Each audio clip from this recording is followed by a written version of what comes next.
There you go, mate. I've got a reservation for 12 o'clock at the front. I'm just going to say I won't be using it. You won't be using it? I won't be. Yeah. What's the name? Shane Wicker. It's outside bistro or outside table.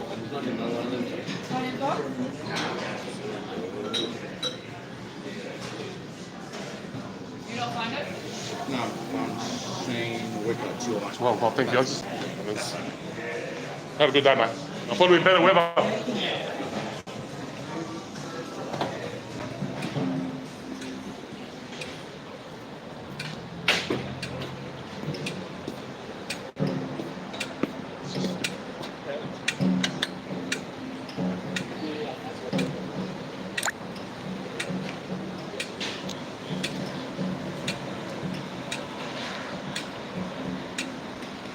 Yo, what's going on, Japper? How you going, Fairgrow? Good to see you, mate.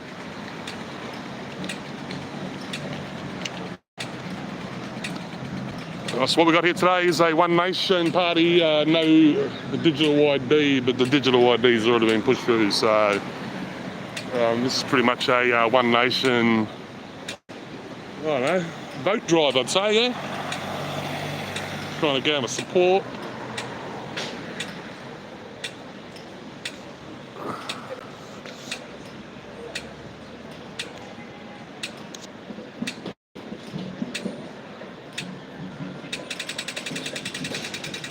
Road.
going, bro? Got it up? Just filming all these cunts.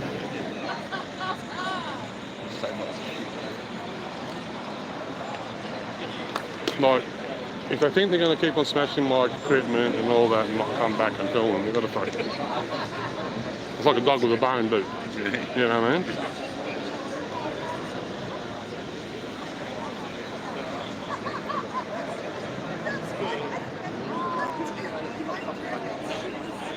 Hey, yo, Wobbly Boost. Thanks for dropping by, man. 265 Henley, how you go, brother?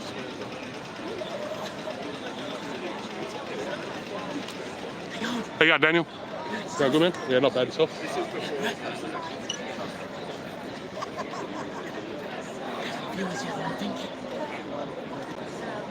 Sorry? Don't have any viewers yet. Don't have any viewers yet? We used to be doing Sunday mornings. Yeah, how was it yesterday? Sorry? What was it like yesterday? Did you come yesterday? I didn't come yesterday. I stopped going to the freedom rallies because the police didn't attend anymore. You know what I mean? What's the point of coming? You know what I mean? They were walking the streets unmolested, and that's how it could have been. Anyway. I'm gonna go film the rest of these cops. I'm gonna go film the rest of these.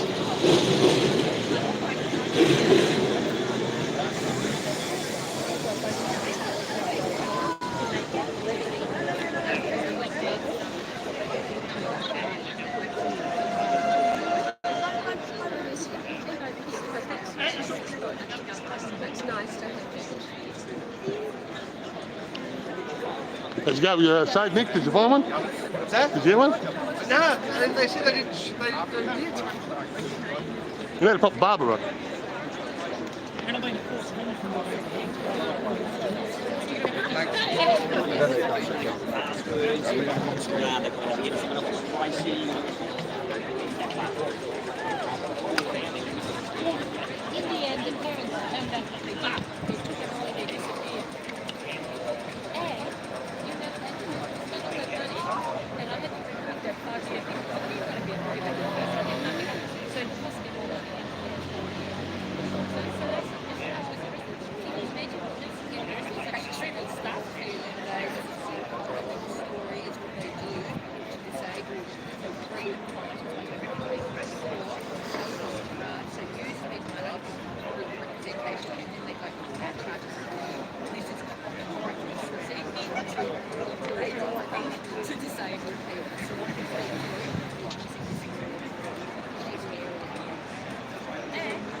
Uh, 265 Hemi, I'm thinking about making an app with all the coppers' faces on it so we can ID them very easily.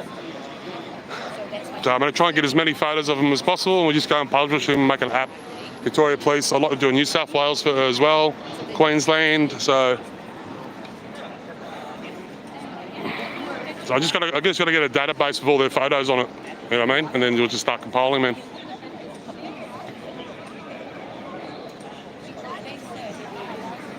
How you going, Tracy? Like, there's 27,000 Victorian police officers. I'm not going to get 27,000 of them, but I might be able to get a lot of them, you know what I mean?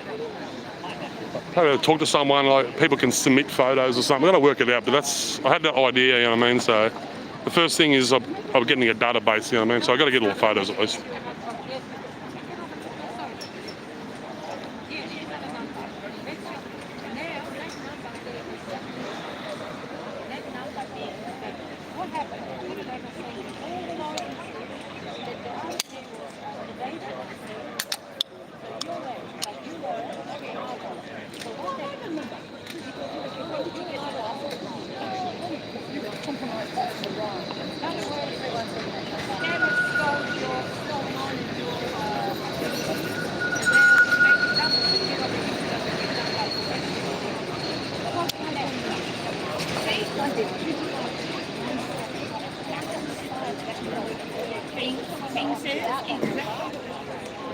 don't worry about hackers. Wait for the act of God. Yeah. When there's a big solar flare and it hits everything and wipes out everything, and the bank says, "Oh, act of God, there goes your money."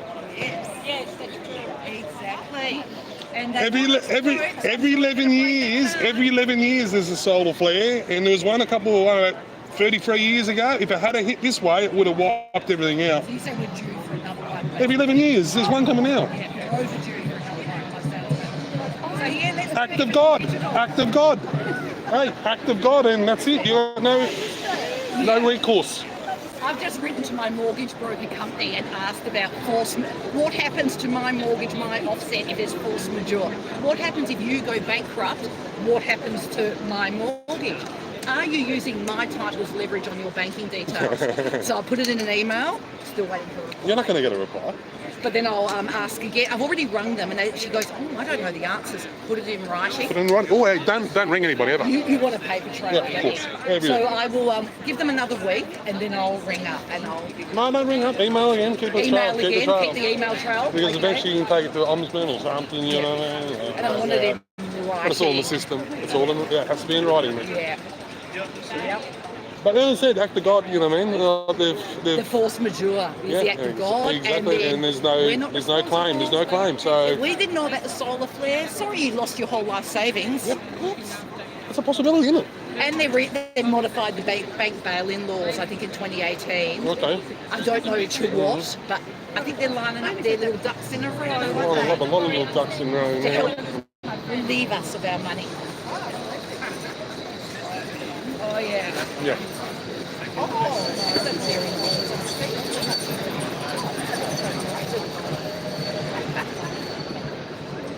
That's why a lot of people,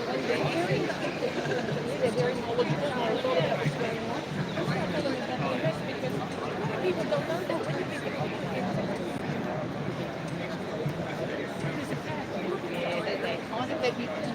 Randy Leahy, Freedom 35. Will these people be able to claim from Centrelink without a digital ID? Well, they've been claiming it for the last whatever. Oh, I'm talking my chat, you know what I mean? Because this I guess, got trolls, and there's always trolls, you know what I mean? When you're online community, like sit behind a keyboard and type, and you know what I mean? Yeah, absolutely. I love dealing with them. Yeah. Yeah. There's trolls, but you know, with every troll, do you look up their Facebook profile? Oh, there's a lot of, I don't know, bots, or there's like, they've got nothing. They've got some weird photo of a cat and a scenery, and one friend. And one friend, if that. So there's a lot of so the one friend is mechanical trolls. The one maybe. friend is probably their other account. Yeah, You know, yeah, that's right. They're all person accounts. because they want to go and hide because they're too afraid. I mean, they all sit behind keyboards. Yeah, that's right. Yeah. Exactly. But thankfully, the government's getting on top of this by, doing the Nah, but hey, guess what? You're not watching my channel anymore too. You're gone, cunt. Oh, is that you're getting rid of trolls. Yeah, you're gone, cunt.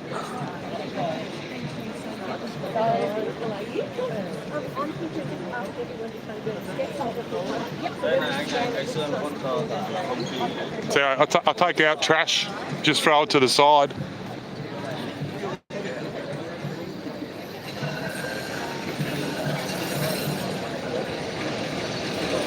Got any more? Got any more trolls want to come up?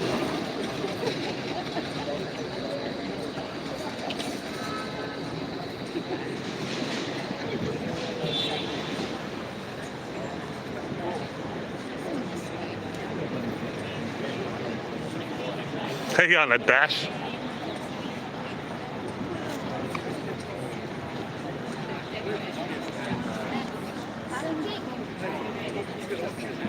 Any more? I've got my glasses on so I can read, yeah?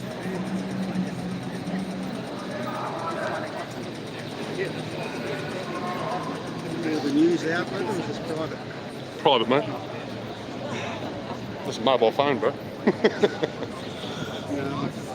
bought the cheapest mobile phone.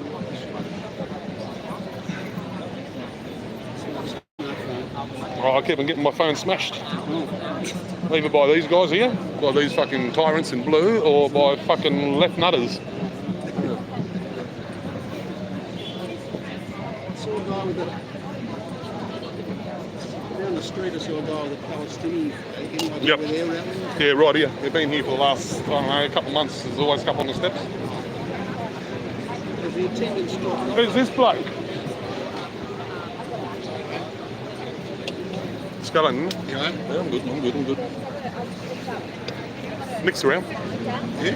Oh, is it? Yeah, he's just up there somewhere. I've just seen him before. Yeah. Which part? Just the road. Yeah. Right, cool.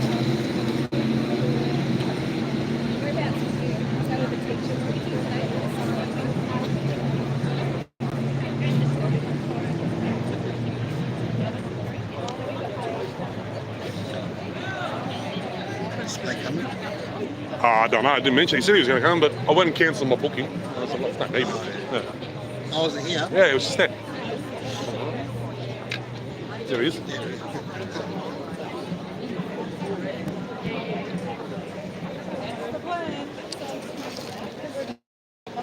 What was that post you just done then? I just seen something pop up on my feed from you, Indian something. I'm sure it was you. Or was someone else, was it? Yeah. Okay.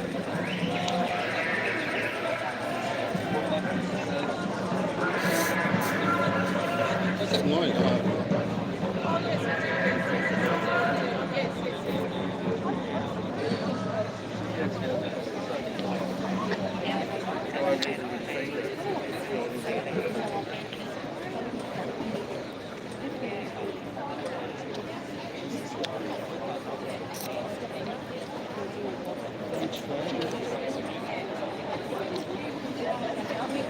Which way that one is? Russia.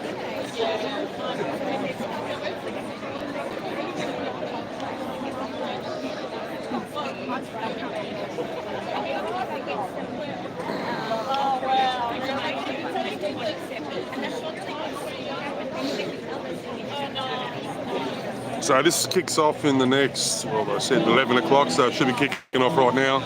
I might get down to the front where there's people going to speeches and video that.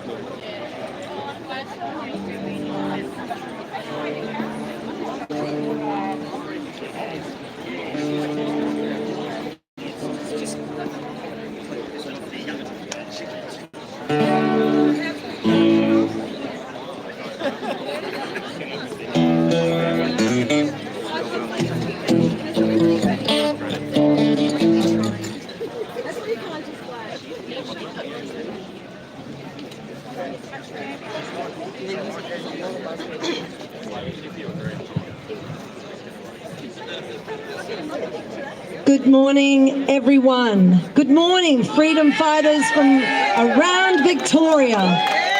Thank you so much. Good morning to all the police. And I'd like to say thank you to One Nation for actually organising this rally.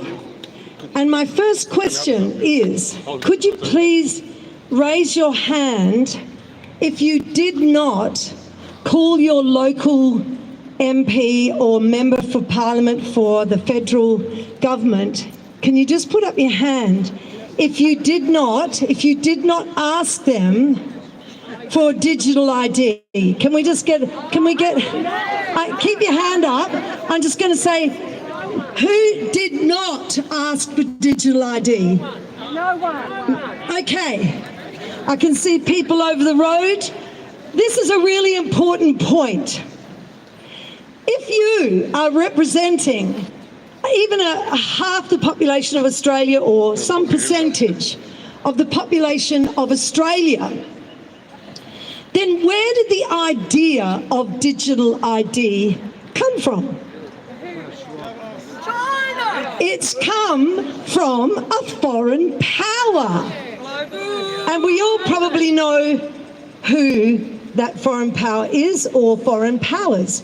I'm just going to read from a little book, which is the Commonwealth of Australia, the UK Commonwealth of Australia Constitution, Section 44(1). Any person, and the title is disqualification. Disqualification. This is a very important moment in history. Disqualification. Any person who is under any acknowledgement of allegiance, obedience, or adherence to a foreign power shall be incapable of being chosen or of sitting as a senator or a member of the House of Representatives. Do you hear me? If you hear me, put up your hand.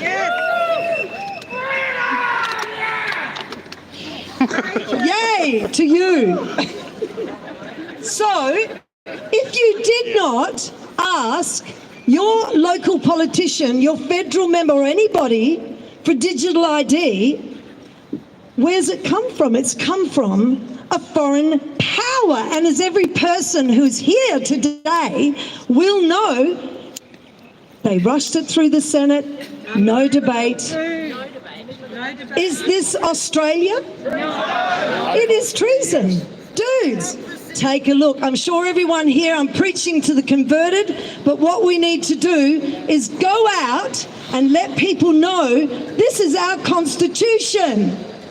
And this is the law that formed Australia. So is it important or not? Yes. This is a joke. These people are making a joke of us.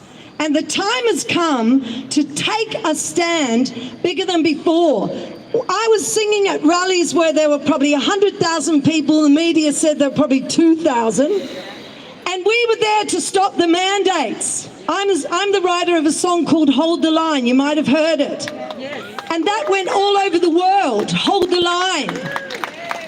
I've written everybody a brand new song on Friday, which is not yesterday, the day before. I just got to put my Constitution down. It's hard for me to let go of it, but I will.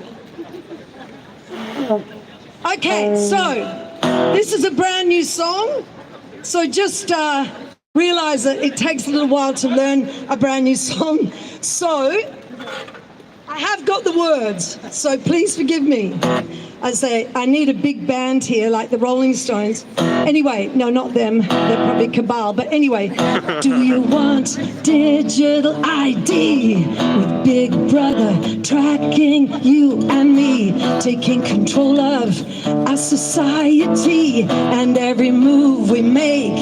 They can see. They can see. Over there, over there, over there. Do you want digital ID?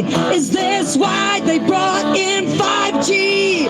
Have you had your latest vaccine? If you rebel, will they put you in quarantine? In quarantine. Say no to the man-made cataclysm that'll put you in a digital prison. The governments are on a mission to take away your freedoms and your vision. And your vision. Do you want digital ID? If so, what future do you see for yourself and your family? To own nothing and you will be happy. You will be happy. Oh, say no to the man-made cataclysm that'll put you in a digital prison. The governments are on a mission to take away your freedom and your vision. And your vision. Do you want digital ID?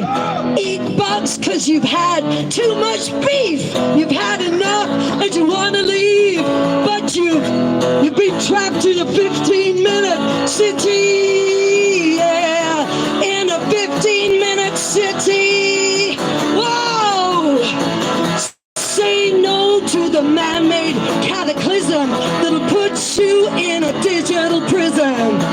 The governments are on a mission to take away your freedom and your vision. And your vision.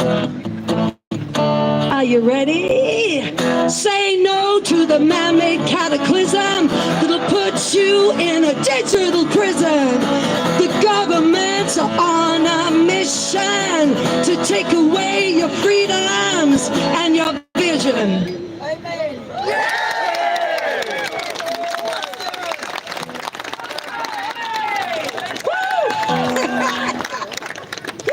It's a big thing singing a brand new song 2 days later. Okay, so, oh man, I tell you, I just like to sing a song for you now, and then I'm getting off and coming back later. But this is a very important song that I wrote because of the work of Rodney Cullerton, Senator Rodney Cullerton, who has been persecuted for the last 8 years of his life, and his story is coming out very, very soon. I don't know if anyone can see the poster that we had somewhere, which is a comic. Is it somewhere? It's a comic. If you go on YouTube, and oh yeah, here. This comic by Steve Hunter, this tells the whole story in one little vision. That's Bob Hawke saying, "How's the new constitution going, Goff?" "Oh, like a beauty, Bob. They won't even notice the changes." And there is the Queen of Australia. And one of the things that I didn't understand when I was hearing Rodney Cullerton before the last election, I didn't understand what he was talking about. And I studied constitutional law for a whole year, and I did not understand until I had this epiphany. and actually God told me unlawful governments making unlawful laws, that's how all this has happened. But I had no idea that in 1973, Gough Whitlam just created a Royal Style Titles Act to try to get around our Constitution, to try to. And then Bob Hawke and Malcolm Fraser, Liberal Labor, they made another act called the Australia Act. And our nation has become a corporation. And we, the people, we have to turn this around because it's totally unlawful what is happening. This is unlawful. Corruption at the highest levels. So I wrote this song when I finally understood a little bit of what Rodney was talking about. And it's on YouTube. It's called Wake Up Australia. It's on Jesus Rocks My World TV. So it goes, wake up Australia, wake up, stand up, rise up Australians, rise up. Did you know that the land that our forefathers died for has been stealthily stolen by lies and corruption? Did you know that our nation is not a country but a corporation? The time has come to take a stand for the freedom of every woman, child and man. Wake up, oh, wake up, Australia, wake up, stand up, rise up, Australians, rise up. Back in 73, Whitlam did the deed that sabotaged our nation. He went behind our backs, made a Royal Style Act, defied our Constitution. He went around without a sound and left us in confusion. This led the way to where we are today, on the edge of communism. Come on, sing with me. Wake up, Australia, wake up, stand up, rise up, Australians, rise up. Gough and Fraser Caesar too.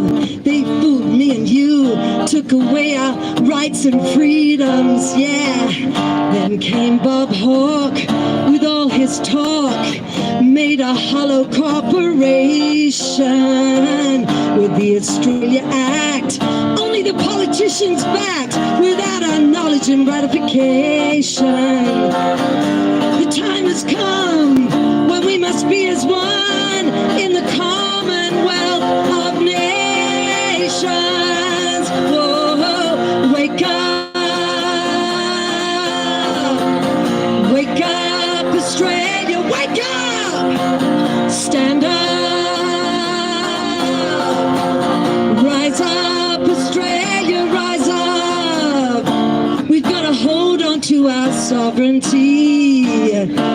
We the people must be free. What must we be?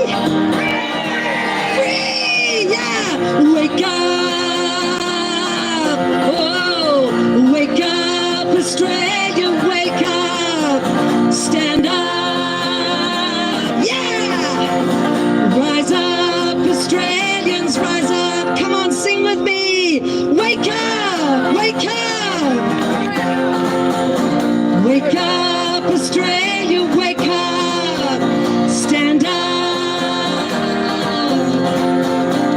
rise up, Australians, rise up, wake up, Australia! All right, everybody's giving it to him. Kelly Newton Wordsworth, ladies and gentlemen. Bonnie! Well done. At least you got your name right that time. Kelly. At least I got your last name right that time. Hey Ricky Lee, you around? Good morning all. Thank you for coming. I'm sure there's no need to tell you all how important it is that we are here today. Our very freedom of speech. Turn up the mic.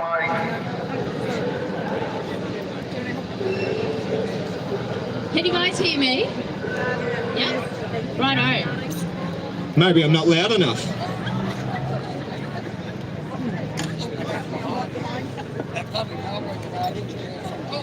Can anyone hear now? Is that any better? Still over there?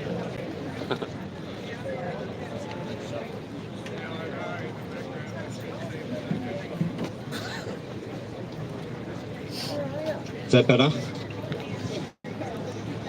Yeah, I'm sure there's no need to tell you all how important it is that we take a stand. The cornerstone of our democracy is at risk. The free speech, so we are here to oppose both the digital identity bills and also the misinformation, disinformation bills. Let's be honest, they go hand in hand. So firstly, I'm Warren Pickering, State President, One Nation Victoria, and political advisor to this young lady. You are? Hello everybody, I'm Ricky Lee Tyrrell. I'm the One Nation member elected here to Victorian Parliament. Thank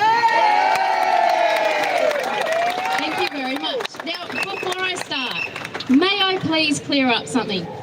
Everybody who has mistaken me for Tammy Tyrrell, I forgive you, okay? I have received a lot. That is unforgivable, Ricky. Yes, I've received a lot of emails saying, why did you support this bill? And I'm like, hold your horses there, love. I am One Nation. There is no way I would sell out my constituents freedom and privacy for anything. I value that beyond words. So, and there is no way I would do that. And I think everybody in this country deserves the right to freedom and privacy. Absolutely, well said.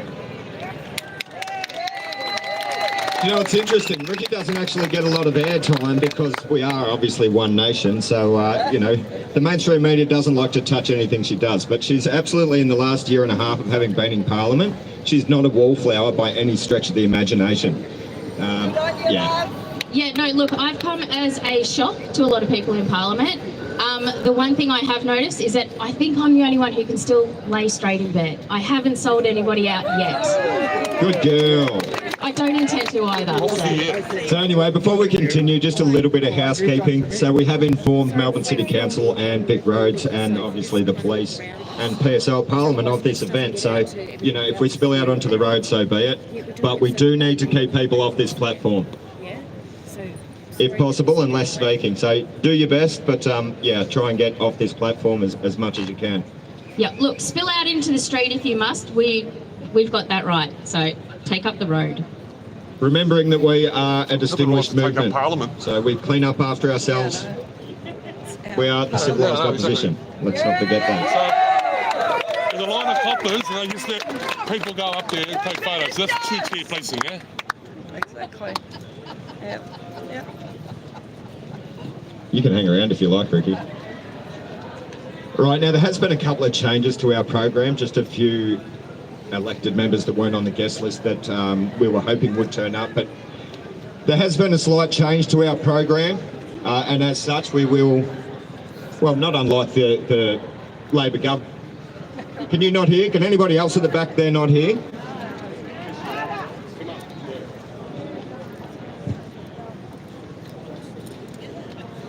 I can't yell all day, I've got a lot to get through. Is that better out there?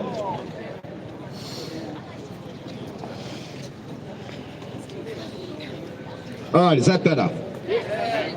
Okay, let's roll with that. Make up, Lauren. I'm not in your way. I can't yell all day, mate. It's fine. Yeah, I know what you can do. You can do it. A lot to yell about. Freedom! All right, so there has been a slight change to the program. There was some members who were turning up to speak that aren't able to turn up, so you get to enjoy me for a little bit longer. But as such, well, having said that, Ricky and I had a bit booked there where she was going to do a Q&A with another member, just going into the finer details of the bill. Where are you? You might have to get closer to the speakers, they're all the way up, sorry.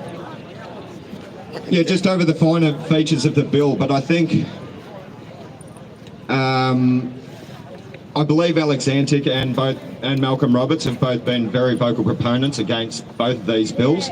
I think you can go back and look at their videos if you want to get down into the specifics of sections and subsections in the bill. Outside of that, I will run over a few things just as a political advisor's perspective. So for the last year and a half, as Ricky Lee's advisor in this place, yeah, we've watched a lot of rubbish come over the table. But the first thing I like to do as an advisor when looking at a new bill is ascertain its trigger point. What was the cause for that bill to be initiated? Why did a minister somewhere decide that that bill needed to be drafted? Was it a community consultation? Was it, you know, friction within the business community? What was the cause? The first thing you do, if you can't find an intent that you believe was strong enough to trigger the establishment of that bill, is go to the minister's office and ask them, look, what are the trigger points? What is the why?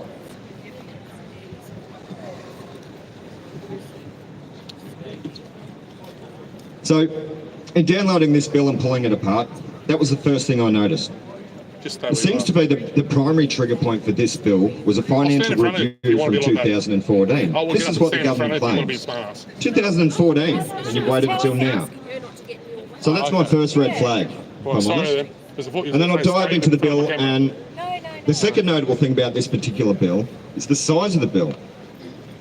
So, it's essentially got all the legal framework within this bill for not just the digital identity, but also a reward system associated with incentivising both private enterprise and individuals for participating.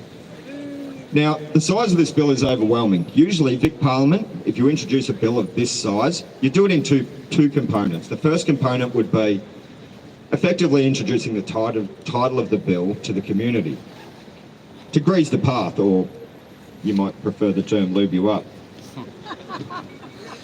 But the second part of the bill is where you would put all the legal framework and the stuff that you know is likely to be controversial. The stuff that you know is going to be scrutinised and need to face rigorous debate. That hasn't occurred. One giant bill. Anyway. So another red flag. My third red flag is the language within this bill. So it's deliberately used the most monotonous, boring, unnecessary, hard to read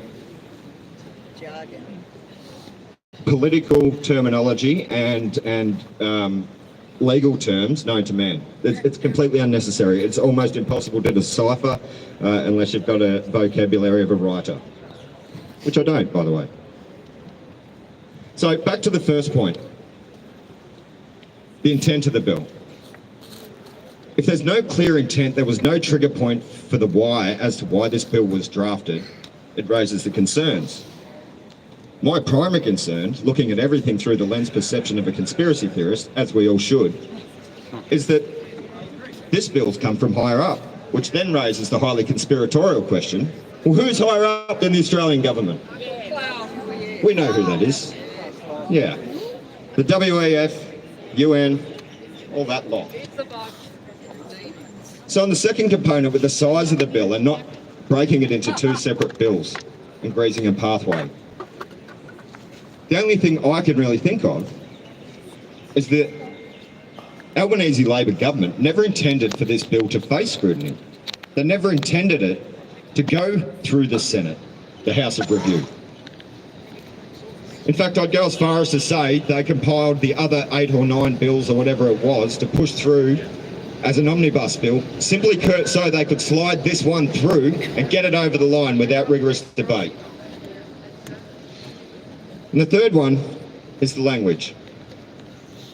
I think this one probably speaks for itself. You make it so difficult to decipher that it can be interpreted or misinterpreted any which way you like, depending on what you're trying to achieve. The devil is always in the detail, and when the Labor government do this, there's usually a problem.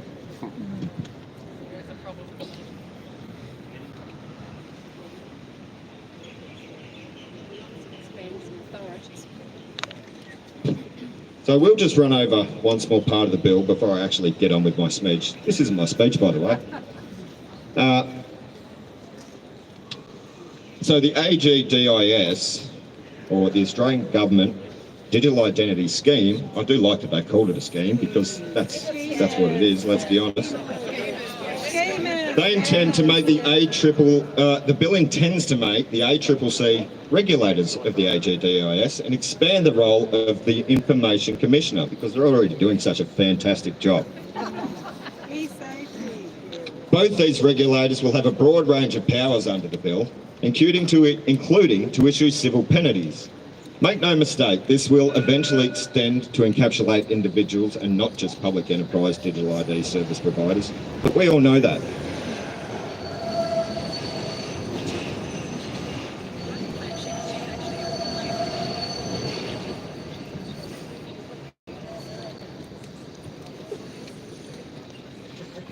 Now, I would have, at this stage, introduced one of our speakers, but because we've had one drop off, as I said, you get to endure me for a little bit longer. Just so we're clear also, for a couple of points of contention, a lot of people find it counterintuitive that we use QR codes for to oppose the digital identity bill. We've deliberately done that because it's very ironic, isn't it? We're using the technology for its designed purpose. But furthermore, we're using their technology to oppose their bloody digital identity bill. It is okay to use technology for its designed purpose, to expedite process and to make our lives easier. It is never okay for a private enterprise or a government to use that technology to collect data on its citizens or imprison them in a digital incarceration.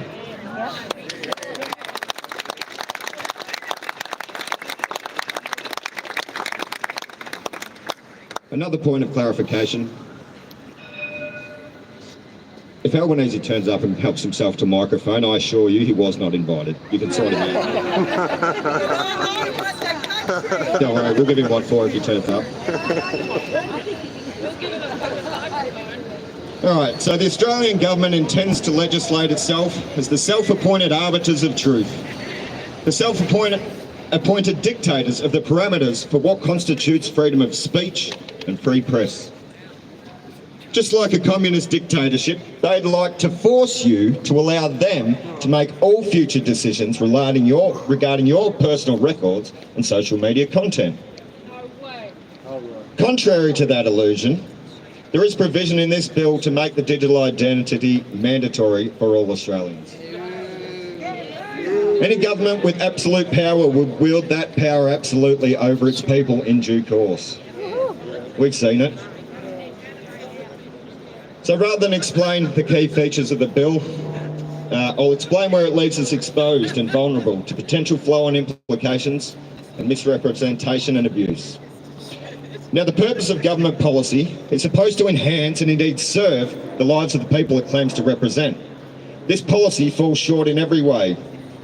Under the pretense of more efficient processes, this bill exposes us to flow-on misrepresentations and human rights abuses such as Australian Tax Office expense tracking. Wouldn't that be fantastic? Carbon credit tracking. We all know it's on the cards. They'll be the next big lockdowns. Who tracks them? CCP type social credit score systems. And having read the bill, the framework is there. Absolutely. Dehumanising and humiliating systems for public and social compliance and gaining access to welfare support. That has already begun. Regulated central bank digital currency and all that implies, like freezing your funds for non-compliance. Cash is king. The most immediate and obvious threat, even if you for some strange reason still trust this government to have your best interest at heart, and you can't deny this, is data theft through cyber security. If multi-billion-dollar corporations like NAB and Optus can't secure themselves against data breaches, what hope has the fiscally illiterate Australian government got? Yeah, that's right.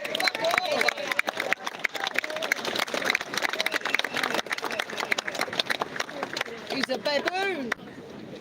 I don't Sorry? even know whether he knows how to lock his front door, let alone all out. Exactly. Oh. So the Albanese Labor government will use anything as a catalyst to propel its hidden agendas. During every mainstream media event this year, and I'm sure you've noticed, every notable one, we've had a minister or a cabinet member come out, jump up in front of a camera, and shamelessly use it as an opportunity to promote more government regulation. Yeah, and every time they've done so, they've conveniently already had the draft of a bill that would fill the niche of said problem. Oh, how miraculous. So we needn't worry, the government's looking after us. Yes. I'm not claiming that they're false flag attacks, but I am claiming that they are using every opportunity as a catalyst to promote more government regulation. Of course. I think we can agree on that.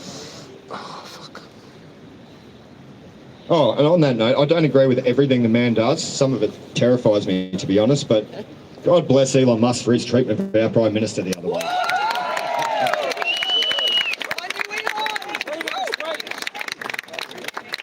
Look, if nothing more eventuates out of that court case, then, we get to see our Prime Minister publicly shamed on an international scale. And we get cannon fodder for memes and please explain cartoons, then I think we've gotten a fair bit out of that. I think that's good.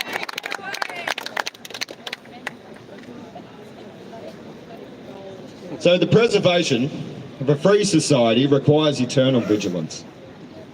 Preventative maintenance of government overreach through our diplomatic process is supposed to alleviate our need for recourse action. As dictated by the Australian Constitution, and alluded to by Kelly, it's the Federal Senate that assumes this responsibility. In pushing this bill through the Senate without debate, the Albanese Labor government has subverted our democratic process, insulted the intelligence of Australians, and spat in the face of the very Constitution it swore an oath to honour.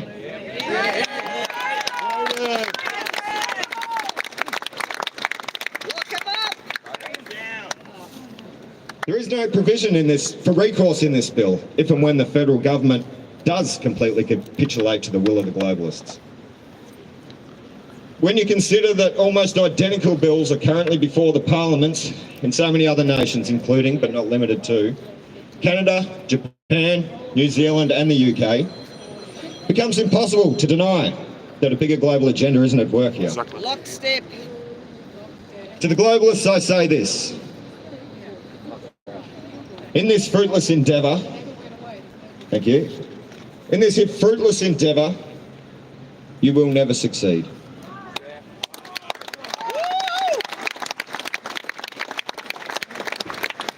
Our strength is in our collective will, and we are too strong.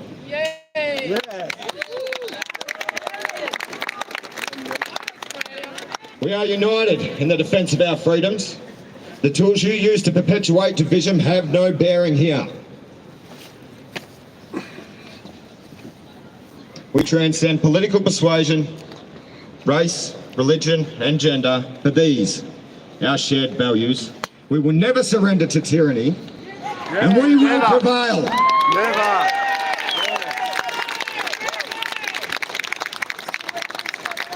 To the elected members in the House of Representatives that still have an opportunity to speak on this bill, I say this. Prove to us that you're not just another head in the bureaucratic trough. You may get one privileged opportunity to represent the Australian people. Don't waste it.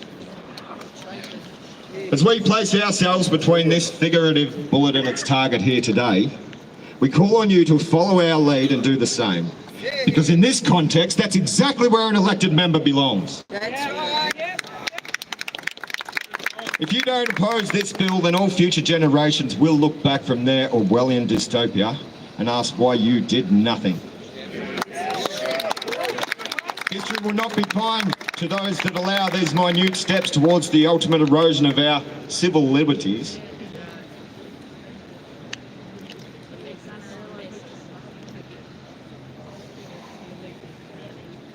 Without a fight.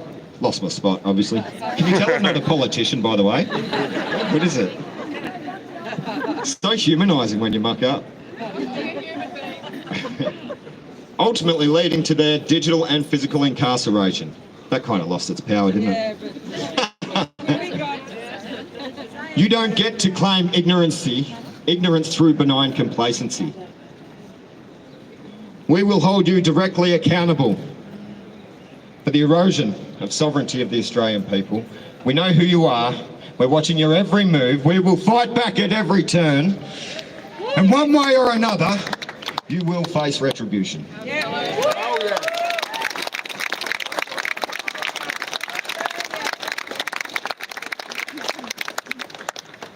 Now, this is Ricky Lee Tyrrell, MLC for the Northern Victoria region. Where have you run off to? I can usually hear our heels when I say something like that.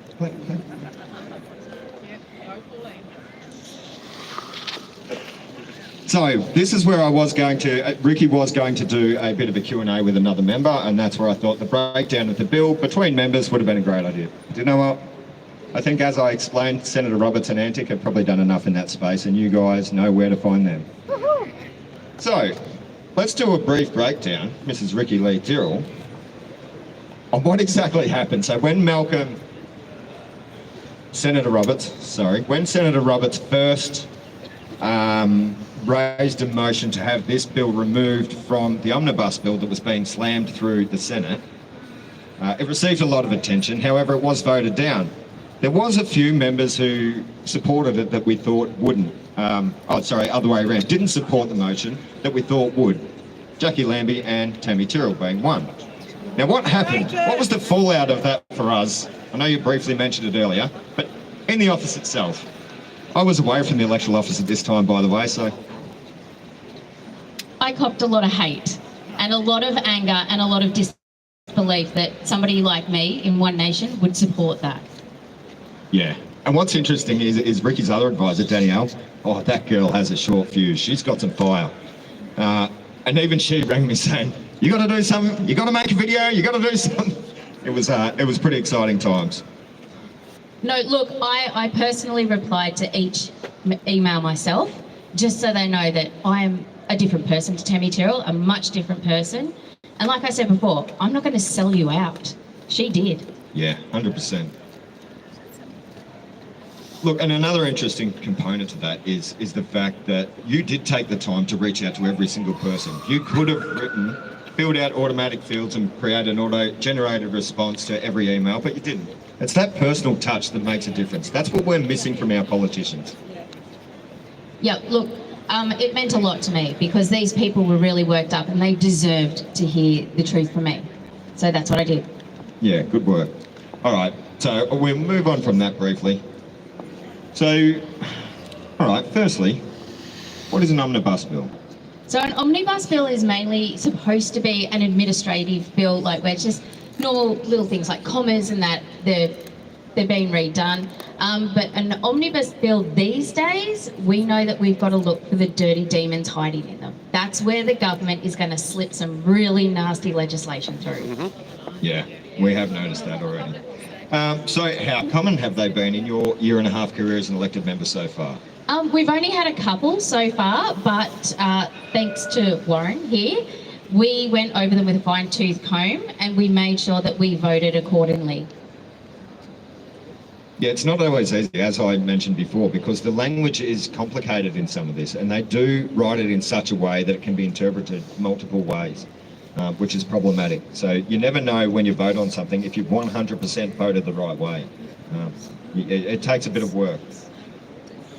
So, do they usually contain bills that are likely to be controversial? Yes, definitely. Look, lockdowns. Wasn't that an omnibus bill that locked us up? I believe so. Yeah, look, the point of the omnibus bill, as Ricky said, is that it's supposed to be small administrative changes, but they're increasingly throwing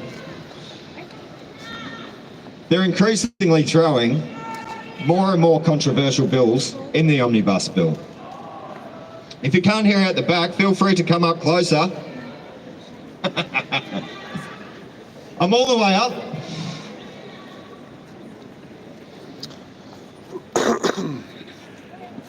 So, what is a bicameral parliament, Ricky? That's where you have two houses of parliament. So you have a lower house and an upper house. I'm getting to a point, don't worry. So you could say the Legislative Council, where you work, is the equivalent of the Senate. Yep, it's exactly like that. The House of Review. Precisely. Look, if any legislation needs to be passed, it has to come through our house and be approved. Oh, excellent. You lead me straight to my next question. How many omnibus bills have been pushed through the Legislative Council without debate in a year and a half? 0. See, advisor on point. That's right. So it is unprecedented to a certain extent what Albanese is trying to achieve. I think it's a power trip. It's just gone to their head. They know that they can get away with it and they just keep pushing whatever legislation they like. And now they are blatantly spitting in our faces. I can't speak up all day. It's all right. I'm about to hand over to Mr. Topherfield in a minute anyway, so you'll get a check. He'll speak a little louder. All right. Now, look, we'll be back with a few more. I do have more to say, but I won't bore you anymore at the moment. We'll get a couple of speakers up and I'll jump back in shortly. So let's introduce, if he's around. He doesn't need an introduction. No, but come on, he does. Mr. Battleground Melbourne himself, an author and podcaster, and probably one of the most articulate political orators of our time, Mr. Topherfield. Alrighty. How's that volume? A little bit better for you? You can hear me? A little bit of microphone technique training might not go astray. You got a spare minute? You can teach me. Melbourne, I never expected to say this again in my life, but it's good to be back. I made good on my promise to stay in Melbourne long enough to vote against Daniel Andrews and then leave for the sake of my own mental health and my family, and I've done exactly that. But Melbourne, you've turned out well today, and you turned on some beautiful weather just to rub it in, really, didn't you? But I do have in my gut a little bit of a sense of here we go again. Anyone else share that feeling? A little bit of here we go again. Feel like you've seen this before? You know, 4 years ago, I had the honour of speaking at the very first formal organised anti-lockdown protest that happened out in Trafalgar in the southeast of Melbourne, just over 4 years ago. And that began a journey that led ultimately to me having the privilege of speaking at the biggest political rally this state has ever seen. Who else was there? Greatest day of my life.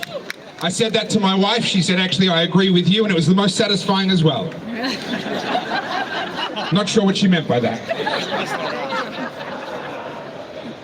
And then I had the privilege of making the documentary Battleground Melbourne. Have you seen that? All right. Some people have said to me, oh, that's a great story you told. And I say, no. Oh, sorry, they say it's a great story you wrote. I say, no. I told it. It was you guys that wrote it. It was the incredible people of Melbourne and Victoria and the courage and the relentless pursuit of truth and your unwavering commitment to freedom that wrote that story. And I want to say thank you to each and every one of you. Give yourselves a round of applause. And if you don't know what I'm talking about, you can watch it for free. It's available at battlegroundmelbourne.com. You can go there. Look, if I get boring, just look it up on your phone. Right, you can pretend to be filming and just watch the documentary instead, okay? I won't be offended. And for my troubles over the years, I spent 2.5 years fighting bogus criminal charges that were dropped when they finally came to the risk of a court date. Typical, classic. And by the way, can we get a huge round of applause for Nick Patterson?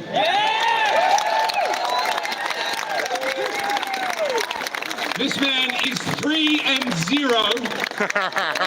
He won a Grand Slam in straight sets against Victoria Police.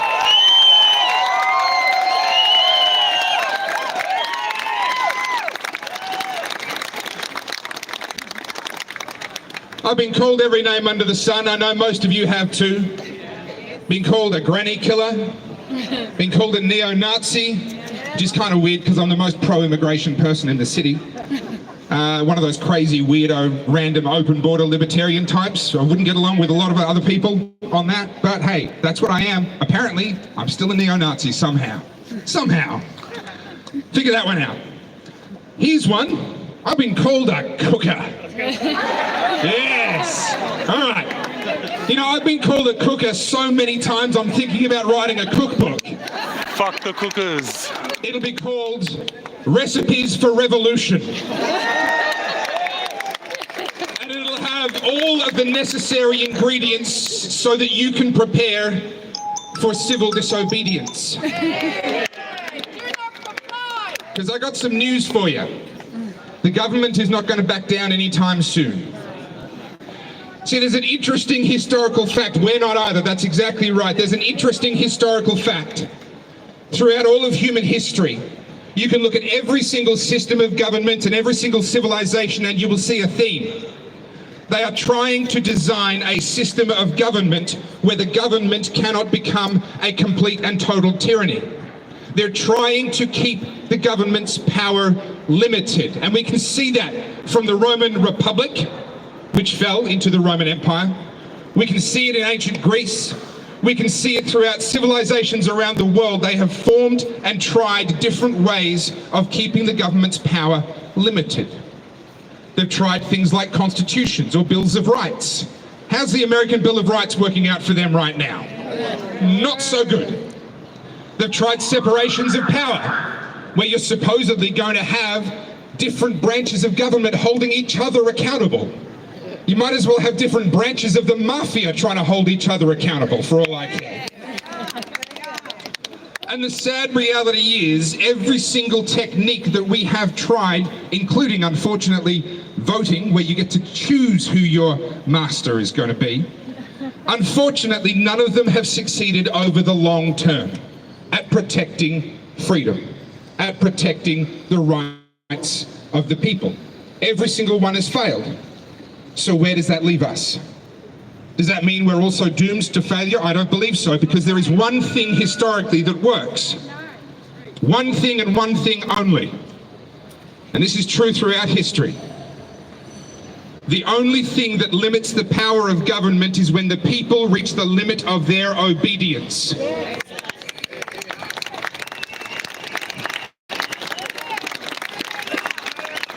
Martin Luther King said that one has not only a legal but also a moral obligation to obey just laws.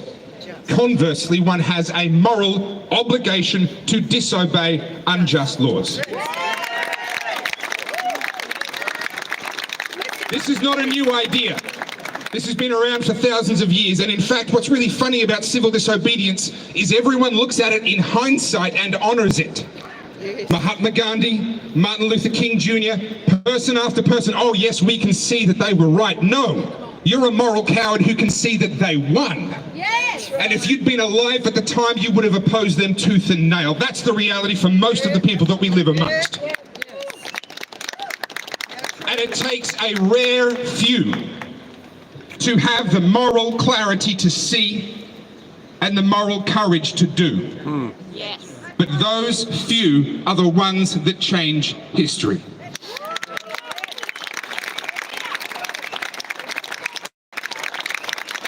See, moral courage doesn't come from the same place as physical courage comes from. Physical courage involves you seeing danger with your eyes and understanding with your mind.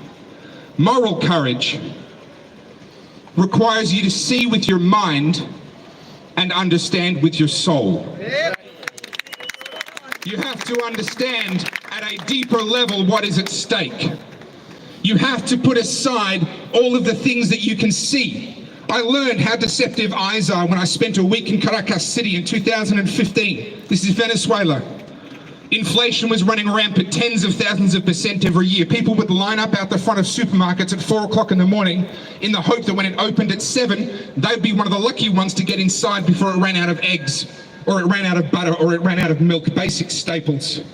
What struck me as I walked around that city, the most dangerous place in the world outside of a war zone at that point in time, and if you're wondering why I went there for a friend's wedding. Go figure. It was my second overseas trip with my new wife at the time. We went to the romantic destination of war zone Caracas. What struck me was how much Caracas City felt like Melbourne. And it makes sense that it does, because actually it was an incredibly wealthy city at about the same time that Melbourne became incredibly wealthy thanks to the gold rush. They had a rubber boom and a tourism boom and other reasons why they became wealthy, but Venezuela was in the top 10 wealthiest countries on earth. And at that time, around about the turn of last century, they built all these beautiful buildings, much like if you go down the Paris end of Collins Street or the better parts of the city now. The familiarity was palpable.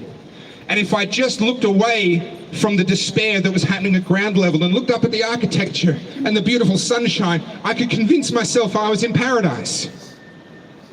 And that, unfortunately, is what a lot of people in Australia are doing right now. They're turning their eyes away and going, oh, but the buildings look the same, and see, there's still cars on the street, and there's so many things that feel familiar. Could it really be true that we're on the pathway to despair? And they convince themselves that it's not true. Because moral courage requires you to see with something deeper than your eyes. It requires you to see with your mind, to understand with your soul. And then here's the killer. It requires you to make decisions based on what you know to be right in 10 years' time. This is the thing, and this is, people have asked me, what kept you going during all the protests, when I was my existence was being criminalized. I had police knocking on my door trying to intimidate me out of exercising my human rights. What kept me going was because I would think 10 years ahead and say, when I look back on myself in 10 years' time, who do I want to be? Who do I want to see?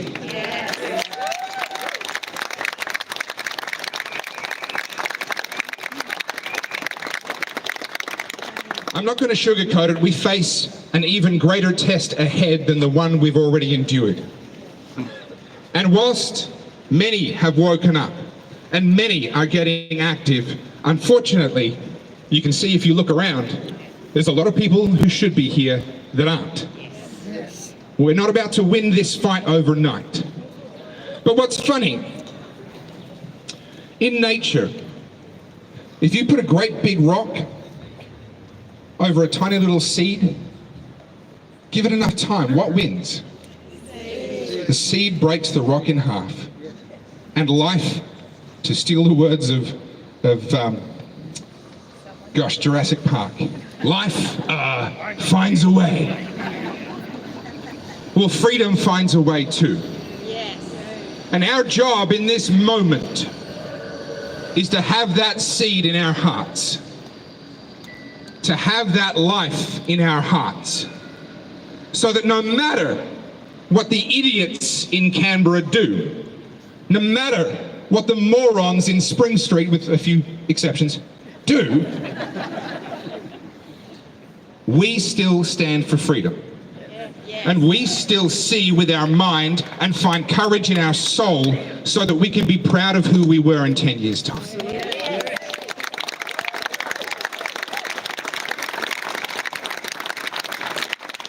Now, why do I say there's more troubles ahead? Well, it's not actually to do with the Digital ID bill specifically, although it's a terrible bill.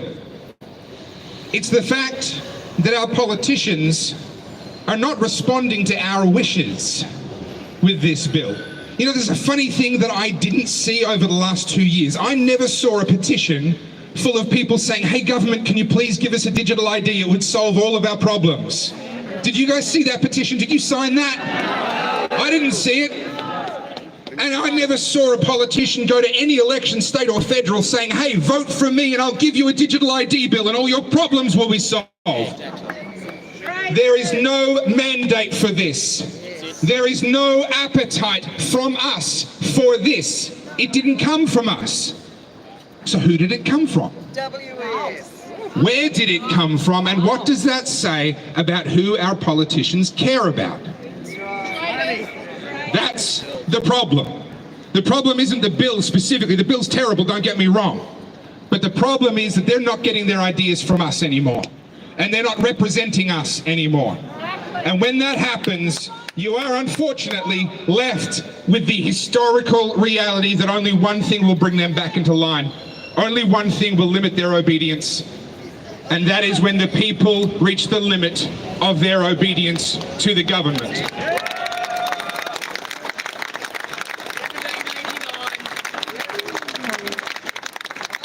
Now, I'm not in the mood to get arrested again today, so I'm going to leave it there. But there were some people sending me messages asking if you could get a hold of my book, Good People Break Bad Laws. Yes, you can. It's over there. Also, I'll say it again, if you haven't, you can watch Battleground Melbourne for free. This is your story. This is the story that you wrote that I had the privilege of telling. Battlegroundmelbourne.com. It's completely for free. It belongs to you. If you want to download it, download it. If you want to re-upload it, re-upload it. That documentary does not belong to me. It belongs to each and every one of you. And I want to say thank you from the bottom of my heart for writing it.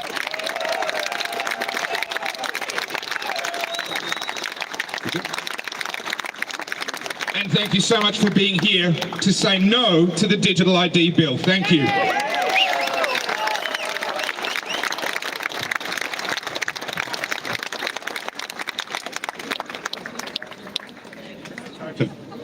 Mr. Topher Field, everybody. He's even delivering me lessons just through his speech. Unbelievable. I'll take that. So, just before I introduced our next guest, as I said, I was going to break up the monotonous parts of the rally that I need to get through. So, attached to this bill and every bill is an impact statement. So, the impact statement itself attached to this bill states that regulatory action is required to address barriers such as a lack of trust to uptake the scheme by individuals and market entry by firms. So that goes back to what Topher was just saying. We didn't ask for this. Now they're going to force it on us. They know it's not going to be taken up with any real vigour. This enabling non-government participation and legislative entrenching privacy, security and permanent governance arrangements to enhance confidence and trust in the AGs and the accreditation scheme. So this accreditation scheme will be used to incentivise the take-up of a digital ID. Once sufficient private and public entities have done so, I surmise that any entity that hasn't done so will then be treated as a second-class citizen. Does that sound familiar? Yeah, so they'd like to force us through legislation to trust their system. Not entirely sure that's how trust works. But have no fear, as each and every bill also comes with a statement of compatibility to make sure that it complies with the Human Rights Charter. Come on, there couldn't be any human rights abuses here, surely. Now, I'll read the actual statement on the Statement of Compatibility with the Human Rights Charter. This bill is compatible, and I quote, "This bill is compatible with human rights, and to the extent that it may limit human rights, those limitations are reasonable, necessary, and proportionate." End quote. What a statement of blatant contradictions. That is just a throwaway. Satanists. Damn. Yep.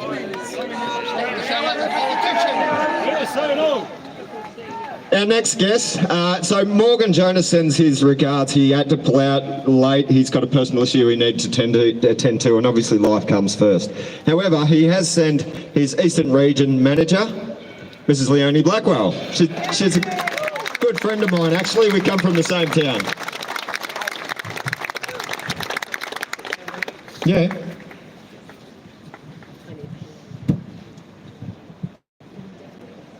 Oh, Deputy Leader, she's correcting me. My bad, I'm introducing people all wrong. I'll leave it to her, mate. Okay, my voice is not super loud. Can everyone hear me out the back? Yep, okay, let's hope. Yes, is that a yes? Bit louder though. No? Bit here? Bit louder? Okay. Is that better? All right, let's have a go. So first of all, I'd like to thank Warren, Ricky Lee and One Nation for holding this rally all over Australia. Someone had to lead the way.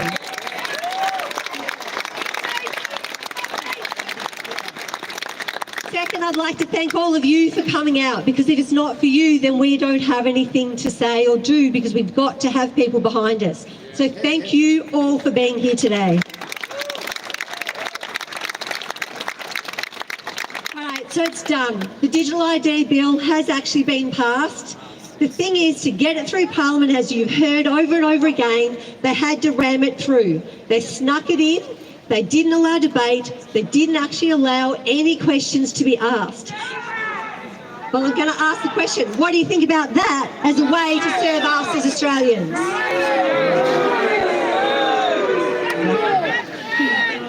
So why would they do that if it was not to stifle democracy and squish down free speech? I was hoping someone might yell because they're bastards, but that's okay.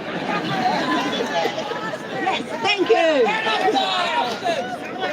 All right. You've heard from Warren basically some of those major concerns that we actually have about the digital ID, but it's in. That does not mean we have to comply. In fact, what it means is we will not comply.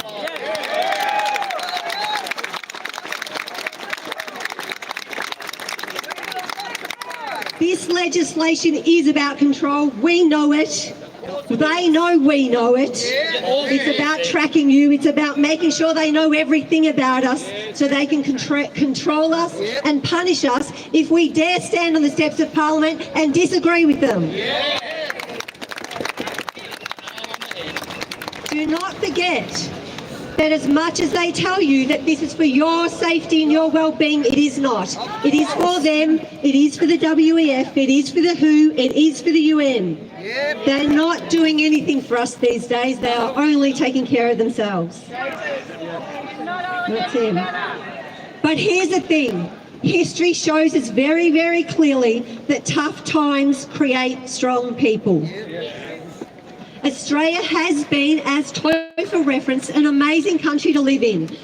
The vulnerability that has created in the majority of people is that they then think there is no way any government would violate their own people's rights. But we are living a different reality right now. We are witnessing that they will. If they do not have the checks and balances that are meant to be inside our system, they will do whatever they damn well like according to who's got the most influence over them and who's going to pay them enough money to do that.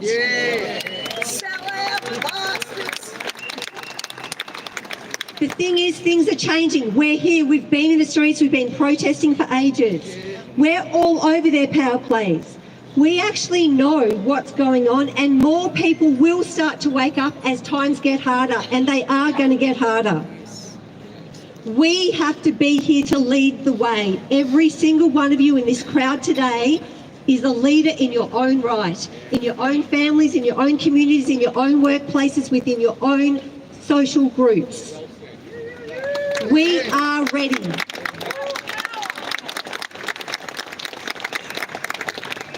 We know the truth behind these agendas, and we aren't silent, and we will not be silenced.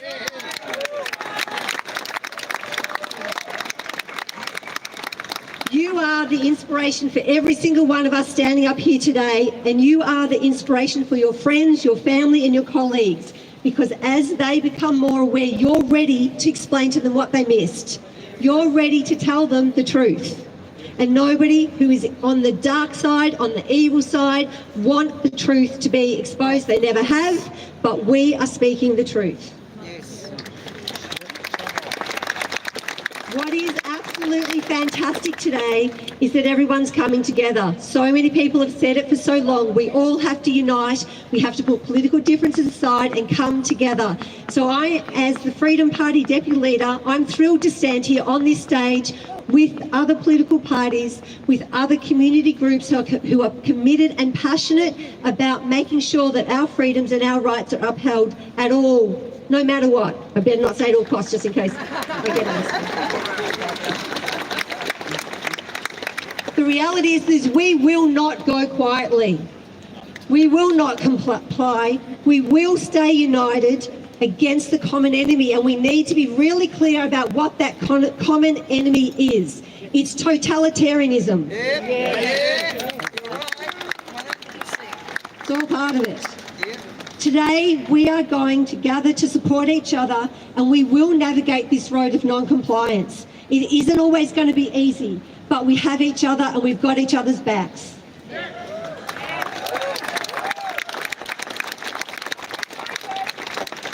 This isn't the first step in resisting this digital ID, and it won't actually be the last. It has passed, but that does not mean that we're stuck with it, and it does not mean that we actually have to comply or conform. But what it does call for all of us is to make sure we make it hard for them. Absolutely. Now, I'm not sure about all of you, but I know that I'm just starting to get started. I'm actually starting to have a lot of fun annoying the government, questioning them, holding them accountable, basically making things hard for them. So I'm ready for some more fun. Are you? Yeah.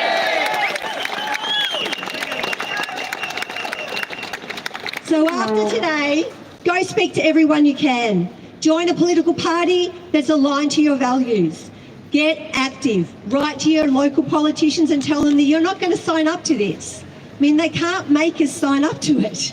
We don't have to utilise the services that are going to go digital. We can opt out of those systems. Make it hard for the bureaucracies to implement it. They can't do anything to us, right? And we're not going to let them do it to us. That's why we're standing here. That's why we're doing. One of the things that we know is that the greatest creativity comes out of adversity. We will grow stronger and they will grow weaker. Thank you.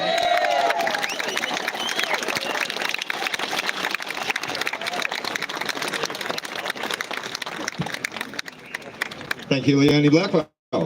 Look, Leona raised a couple of points there that I would like to expand on a little bit. So, firstly, while it has been slammed through the Senate, there is still an opportunity to push back in the House of Representatives. We did see it get pushed through the Senate, and then because Senator Roberts pulled it apart on social media, there was a bit of fallout and a lot of people made noise about it. So then we did see the respective ministers come out on TV and trying to basically smooth it over and say, no, it's nothing to worry about. You're a bunch of conspiracy theorists. As expected. So there is still an opportunity, and in initially opening, I did jump a bit. I was going to say the primary purpose of this rally is obviously to get signatures on Senator Pauline Hanson's petition that will be tabled in the federal parliament. This was always going to be an opportunity to transcend party politics, and it's great to have the Freedom Party up. We did invite a few others, but for their own reasons, they aren't able to be here. And that is what it is. I'm just going to tell you a little story on how this already impacts our daily lives. So I had a friend a few weeks ago. I'm pretty heavily into crypto. I enjoy it. It's a decentralized platform. Let's get around it. But I have a friend who's also pretty heavily invested, and he made a big deposit 2 or 3 weeks ago. And as I'm sure you've all heard, the bank rang him up, even though he was transferring a large sum of funds to a trusted wallet. They rang him up and said, "Mate, crypto's dangerous, it's high risk, are you sure you're doing the right thing? We're just looking out for your best interest." And he's like, "Leave me the hell alone, I'll do whatever I want with my money." And then less than 2 weeks later, he receives a letter in the mail from the ATO stating, "By the way, mate, we're just letting you know, we've seen that you've invested in crypto. We don't want you to get into any trouble, so we just want you to be aware that when you transfer any profits back into fiat currency, we will expect our pound of flesh." Look, so there's an immediate example on the cross-pollination of your personal information transferring from private enterprise to government entities already. And that's before this bill has been put through the lower house and implemented and had the royal assent. It's getting crazy. They cannot control decentralised digital currency, so they'd like to make it hard for any of us to capitalise on it. But again, I'll refer to the fiscally illiterate Australian government. So now the CCP and US governments both own digital asset portfolios. Even the globalist venture capitalists Vanguard and BlackRock own digital portfolios. But the Australian government know better. Bitcoin itself, I might add, is the highest performing asset class of the last decade as of a couple of months ago. It outperformed commodities, it outperformed real estate, and it outperformed shares. That's why all those venture capitalists in other countries are investing so heavily in it. Yet the fiscally illiterate Australian government hasn't had the brains to do so, but they also want to make it hard for you to do so, because how dare you invest in a decentralised currency with which they have no control over. Yep. Anyway, our next speaker. Now you all know this man also, he's been a part of the freedom movement for a long time. He was previously an independent candidate at the last federal senate and my competitor, and look, a very highly regarded adversary, if I might add. He's probably one of the most articulate men in Melbourne. So they're pointing at each other, who's next? I'm like, actually, you both probably fit that explanation pretty well. Mr. Damien Richardson.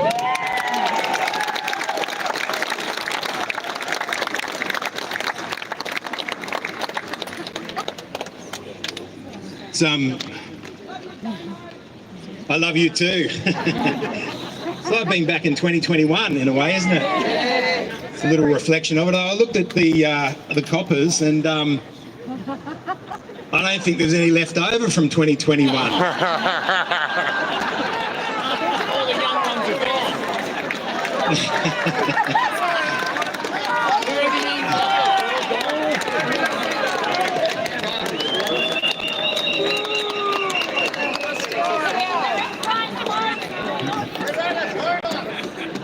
Well, that went down pretty well, didn't it? I was coming into a rally one time actually, and it was a really big group of us had formed up at the State Library, and we marched down Swanson Street, we marched up Burke Street, and there's this copper woman, and she was looking at me, and I was up close to her, and she sort of called me over. I thought, oh God, here we go, I'm going to get arrested before it even starts. And she said, "Good luck with today. I hope it goes really well."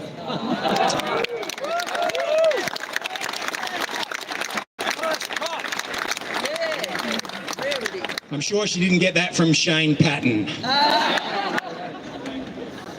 But that's the thing, isn't it? Like, we're all humans. And we're all doing the best we can with what we've been given. And I know if you talk to a lot of the police off the record, they'll say, well, I've got a family, I've got a mortgage and all those sorts of things. And as I'm driving into these things, I often ask myself the question, why are you doing this, Damien? I enjoy a bit of being a bit of a political raconteur at times, there's no doubt about it. I love to hear the other speakers, what they've got to say, and I like that something happens in the dissident community that will never be talked about in the mainstream.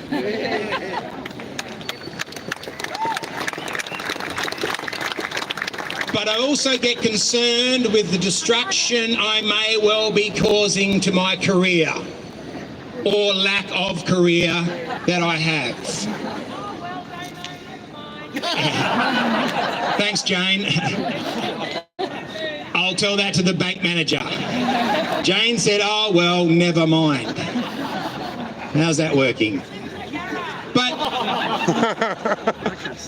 you know, I don't want to cause contention with what Topher was talking about, but I think the weaponisation of mass immigration actually is a really important part of this topic.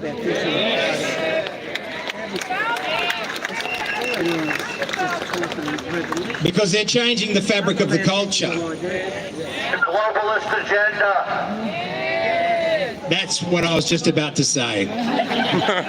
But they have to change the fabric of the culture to get away with the other things they're trying to do. And the Digital ID bill leading to our ultimate tyranny, basically, where they will, you know, be able to measure what we do and who we are and our social credit score.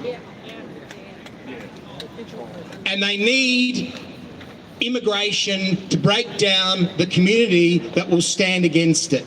So there'll be no unified community. And the reality is I look around here and I see a lot of heritage Australians. There is some notable exceptions, and I'm not saying that to disclude you from this debate. But the reality is this group does not look like anything that I see when I walk down the streets of Melbourne on any other given day. Yeah, exactly right. And why is that? Why is that? Are people coming from Beijing that have already accepted the reality that there is a social credit score and a digital currency, and they're not going to fight against it? Or are they from Mumbai thinking the same thing? And they're not going to stand up for values that we hold dear to our hearts? Because is there something fundamentally wrong at the heart of mass immigration? Of multiculturalism at all costs, and all you can see is diversity, and diversity has to be a good thing. It can never have any criticism levelled at it, because any criticism levelled at it makes you akin to being Adolf Hitler.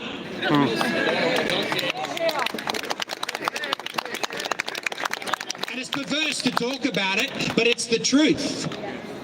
Because I went down to Traralgon late last year to fight back on behalf of the community down there because they'd lost access to their native timber industry. And I looked out at a sea of white faces, having their industry taken away from them, with no ability to defend themselves because they cannot identify in their collective name, because if they do identify in their collective name, they are totally dismissed from polite society. So I had the audacity at the end of my speech to talk about them as a collective of white men in particular that were being attacked, and their white families as a result that would not be able to inhabit that community anymore because they would have no jobs to go to. And The Age trolled my page. They asked me for comment. And then they wrote an article when I gave them no comment, the article they would have written if I had have given them comment anyway, which stated that I was basically the next Adolf Hitler. And it's funny, and it's a joke, and it should be seen as very perverse in the light of what we've seen since the 7th of October, what's happening in the Middle East. And what did happen instead of that day? There was political representatives there listening to my speech. It might be the reason why Warren's had trouble with some people even turning up today, because they didn't want to see me on the same card as them. Because those parliamentarians that were laughing as I was speaking and engaging with the crowd, not dissimilar to what's been happening so far today, were clapping loudly. Once that article was printed in The Age, they ran a mile. They're scared of giving me and people like me any political representation because they know it's death to their career. Yep.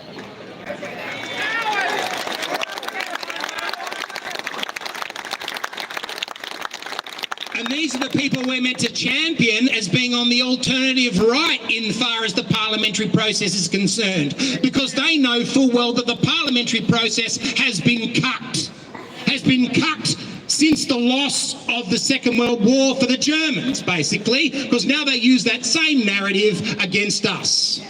Because what happened last time someone spoke in the collective identity for a group of people that have my skin's pigmentation? Therefore, ergo, it's the same thing again. And the media is complicit in that weaponisation.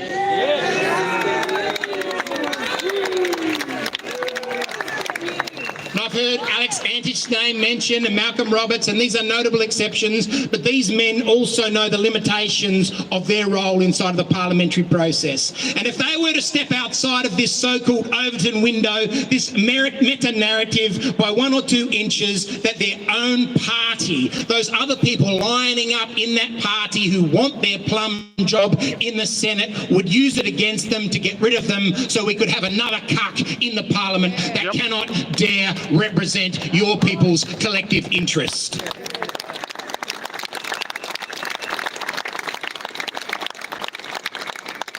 And the weaponisation of the Digital ID Bill is just more of the same. Well, who is Julie Inman Grant, the E-Safety Commissioner? Where did she spring from? Who is she? WEF, exactly. Well, why does she have control in the parliamentary process? Why is she getting 410,000 Australian dollars every year to decide what we can see or cannot see? And why were they so concerned about what happened to the priest, Mari? Because he has no friends. He has no political friends because he called out the COVID agenda. He's called out Islam. And he's called out Zionism.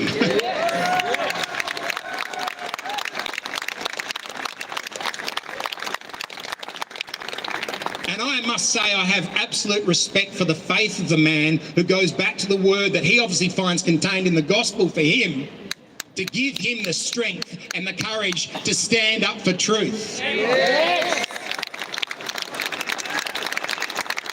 And that's why they don't want you seeing that video, because they don't want you getting any ideas on why there might be some reasonable criticism of mass immigration. Their wonderful multicultural project that cannot be criticised at all, because that is their religion. That is their religion. Diversity is their religion. And Katie Gallagher, who is the finance minister responsible for the Digital ID bill, is also responsible for the public service. And it's interesting that recently she's come out and she's said, well, the public service needs to represent the Australian community. And at the moment, it's only pegged at 11% for diversity. So it needs to go up to 25%. And that sounds wonderful, and diversity is a lovely word, but what it means is the exclusion of me. There's a good chance they wouldn't use me in the public service anyway now. There's a few chance I've said a few things that might be on record that might preclude me from getting a job there, but nonetheless, what about my children and my children's children? If they wanted to get a job there, who are these people that can make their money as parasites off the legacy of what my forebears did to create this country in the first place?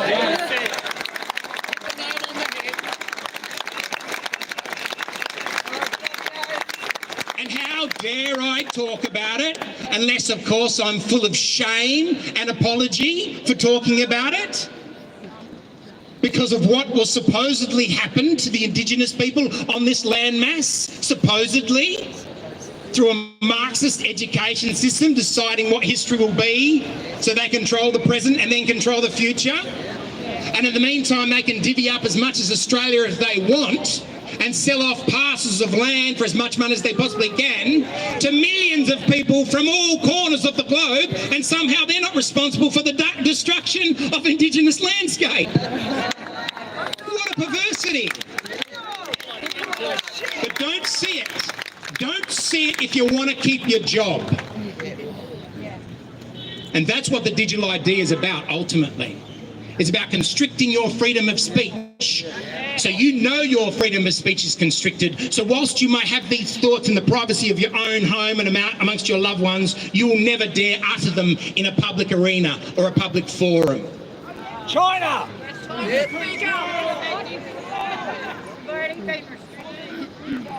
Well, I implore you people to find your courage and stand up.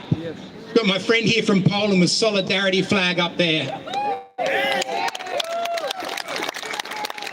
So many East Europeans in the so-called freedom movement. Is it any surprise? Because they have seen these machinations before and they know what it means. And there is a globalist tyranny at hand, and people like Katie Gallagher, who's been a part of the Labor Party since she was, a teenager at university, has more fealty to the Labor Party than she has to the Australian people.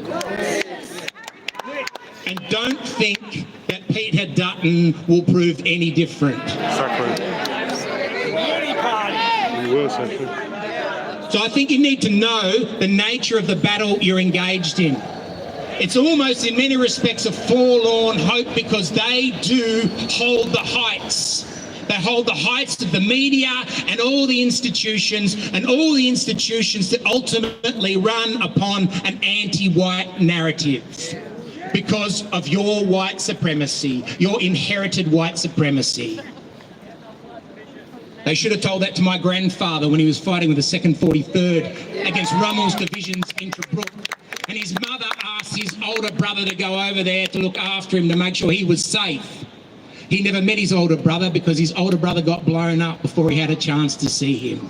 So perhaps they can talk, perhaps Katie Gallagher can talk to my deceased grandfather's spirit about his so-called white privilege.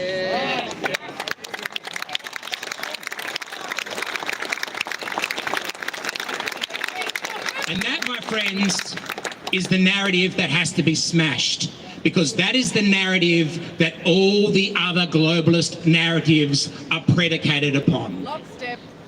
Yep. Lockstep. Yep.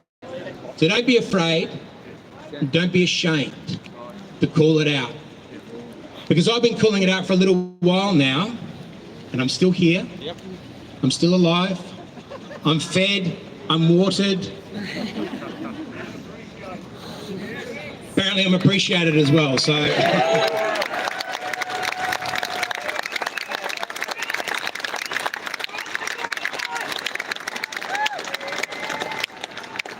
Your husband was murdered by who? There you go, there it was. And if you couldn't see the political change that was occurring, you just needed to look at it. It was symbolic. Black Lives Matter protest, these guys doing this.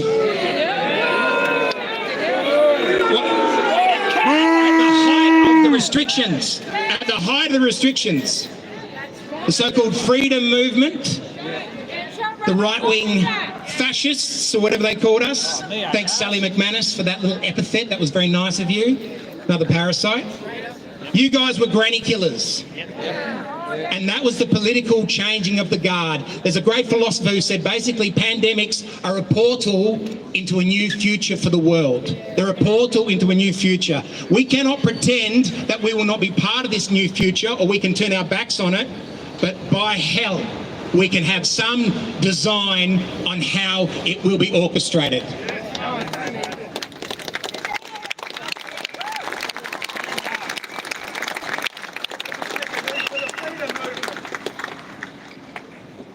I think I'm done. Thanks, guys.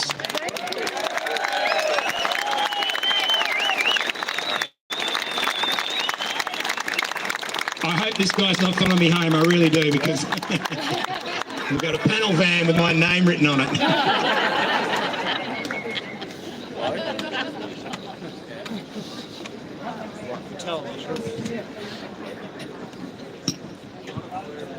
Mr. Damien Richardson, everybody.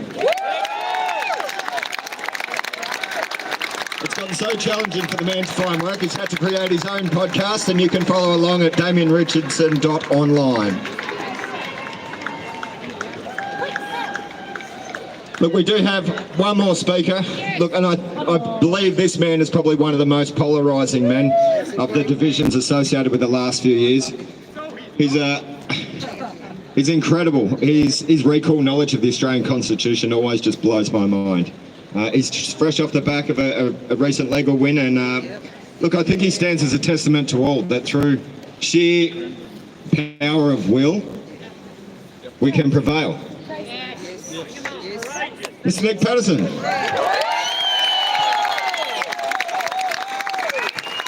Thanks a lot. Can you hear me? Great. So I didn't know what I was going to speak about, but I've been inspired by the previous speakers about the mass immigration. Well, the ancient Assyrians used a tactic very similar when they would invade a land, and they would fill that land with people from all different parts of the empire who spoke different languages, had different gods they worshipped, and different cultural identities. That way, they knew that people would not be able to be cohesive enough to unite together to stand up and fight against their oppressors. It's not too dissimilar to what we see today in the Western world, specifically the Western world. And the reason they're going after the West is because the West was a beacon of light to the rest of the world. They're also using Marxist tactics on our children. They're convincing the children to hate their culture, to hate their values, to hate Christianity, that terrible, terrible Christianity. Love thy neighbour. How evil that is. And the destructive force that is love your enemies. This is all by design. It's as clear as day, and blind Freddie can see it. A mate of mine, he got a job recently at BHP. He rings me up, he goes, Banjo. That was my fight name. He says, Banjo, I've got Buckley's chance of getting this job. I said, what do you mean? He said, there's 40 positions available. This is BHP. This is a steel refining facility. He said 30 of those jobs have been assigned to women. Okay, so there's 10 left. He goes, no, there's not. Because of the other 10, 5 of them have been assigned to people with ethnically diverse identities. He ended up getting the job, actually. Out of the last 5, he did really well. But that's the world they're creating, okay? They don't want anything Christian. I'm not talking about religious, I'm talking about the values that we have. They want to completely dilute those values, and they want to get rid of those values because they want to bring in the new values. And that's why we need to be very strong and realise that the reason the Western world has been so blessed is literally because of the principles by which we live.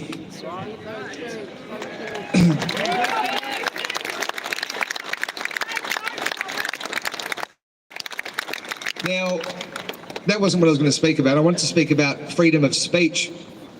Now, why do you think big governments and big corporations would want to restrict your ability to speak?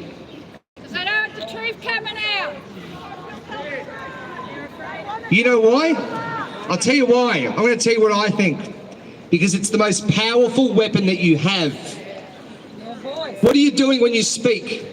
You're presenting an idea or a concept and you're planting it into somebody's mind. And if that's a true concept and an empowering one, that changes the way they think and that inspires them to be powerful and strong. Now, it's very clear and evident that our government doesn't want us to have any power.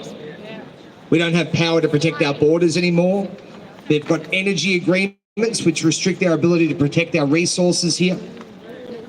Even our money's a lie. So we don't have a lot of power. We can't even protect our boundary of our property because there's probably a 100-page list of reasons by which government agencies can trespass. But they won't call it trespassing. Little by little, they're taking away our rights. But the reason these people, I call them the psychopaths in government because I think they are psychopaths, or at least sociopaths, because they're mad on power. The reason they bring in these kinds of measures is because they have to have control. And the greatest way for them to get control of the people is to convince the people, at least the majority, of a false narrative. That's where they get their power from. Think of some examples of that. Money, the economy. That's all based on lies. You've got climate change. What a great stronghold of power that is. The whole thing is a lie. And they have to fill the minds of the children with that lie so they can get the next generation to believe in it. That becomes their religion. It becomes a cult. And it's through that lie that they are able to enable themselves to have more power. And the way they take power is like a parasite. They take it from you. They leech it from you like a parasite. They're not powerful people that lift you up. They're people that take everything from you so they can be elevated. That's what we're dealing with in our country and in the Western countries specifically. I'd say the whole world is very similar to this. But in the Western countries, we still had a balance of power within the people because we had some rights still available to us that we could invoke at, you know, which obviously they're being taken from us very quickly because so many of the Western people are complacent and we're just weak, and we've been made that way on purpose. I was talking to a friend of mine at the gym, and he was talking about, so at this gym I still coach fighters, and there was a junior class, and there was some people from over, you know, they're ethnic kids come in, they're really respectful, and one of the guys next to me says, "Why is it all the ethnic kids that are respectful here?" And I said, "Well, first of all, we're in a poorer demographic here, and the Western people have been targeted. It's been a specific target. I'm not going to pretend it hasn't happened, okay? The West basically controlled the world. The British Empire was very, very powerful. And I'm not pointing to the leaders of these nations and saying they're great, because nearly always people with power are corrupted, and most leaders are evil, in my opinion. And all you got to do, if you're a biblical man or woman, look at the book of 1st and 2nd Kings. You'll find nearly all the kings are evil. Okay, but just look at the people and the values that they live by. So that's what's under attack, and they don't want us to have this. Now, getting back to speech, our greatest weapon that we have to destroy those strongholds of power, those false narratives that they create, is our ability to break them down with the truth. Anyone here been kicked off social media or banned for speaking the truth? I was kicked off Vimeo, I was kicked off Instagram, Facebook. That was the same day. That was actually when we ran a rally to the police headquarters. The next, and it wasn't during a lockdown, the next day, Instagram and Facebook jointly said, "You have been permanently disabled, you cannot appeal this decision." The same day. Now, I can't confirm it was definitely the police that did that, but I have my suspicions. So our ability to speak the truth breaks down the false narrative. And that's why you become public enemy number one, because that's where these psychopaths get their power from. Okay? So understand this, that your voice is very powerful. If it wasn't powerful, why would they invest so much infrastructure into legislation to restrict your speech, into mechanisms like, you know, Google algorithms and censorship on social media to restrict your speech? Why would they do that? Because they're afraid of losing their power. And if we can unite together and we can reconcile our differences, and we can apply that principle that the enemy of my enemy is my friend, they don't have any hope winning. And that's what we need to do. Now, whilst the governments are trying to neuter us and take away our greatest power, our greatest ability to change the minds of the people and to free them from captivity, because when you believe a lie and you're invested in the lie, you become a slave to that lie. We have the power, because we have the truth, to break that lie, to break the narrative, but you will face opposition for it. That's just the reality of this. You know, I didn't get targeted by the police just because I'm a prick of a bloke. Maybe they think I'm a prick, but I got targeted by the police because I was showing people with the video evidence that police didn't have the powers they thought they had during COVID. That was what it was. We had about 11 million views on 2 of our videos at the very beginning. And what does that do? When you have police turn up to your gym because you know that the Human Rights Charter was never suspended, and just because you've done a little bit of research there, and And you know that the only way they can suspend the Human Rights Charter is to do it in Parliament. That never happened because Parliament was closed. So I just kept my gym open. And obviously police came and they wanted to shut me down, and they didn't. We had a discussion.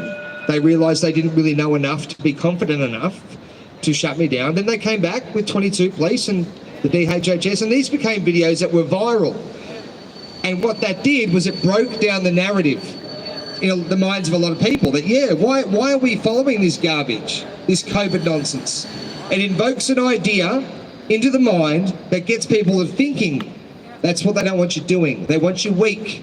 But I'm not going to be weak. I'm going to be strong. I'm going to be powerful. I'm going to have courage.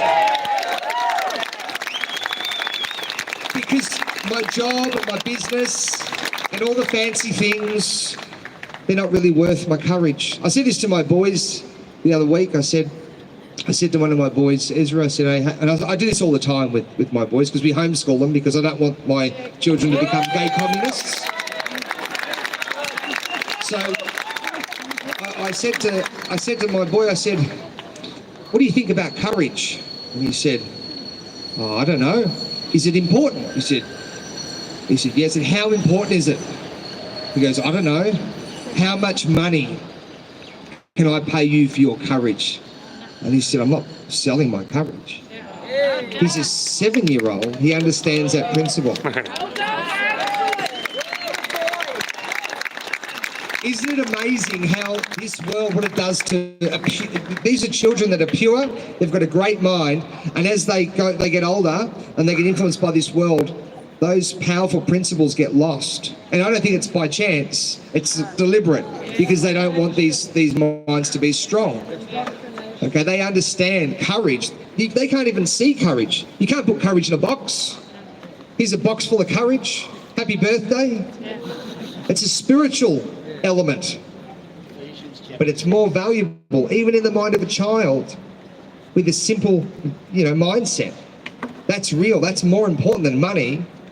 And I'd say to my son, is there anything that you would take or accept for your courage? Straight away, without even thinking about it, no. And he's a real thinker. My boy Ezra is a real thinker. He usually does think about things. Very smart kid.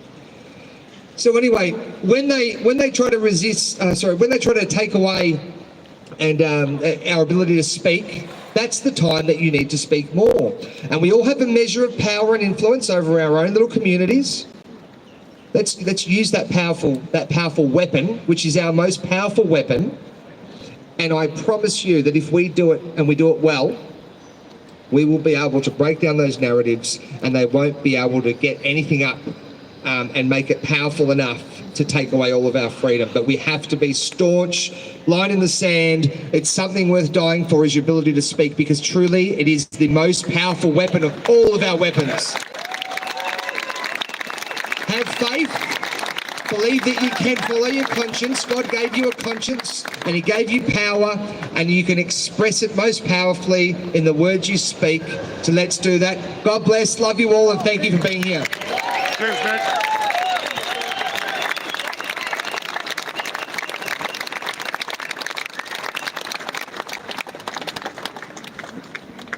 Look, we're about to wrap up, but if we can just alleviate a bit of the tension on the boys in blue behind us, just push back off the edges of this platform a little bit if you can, please.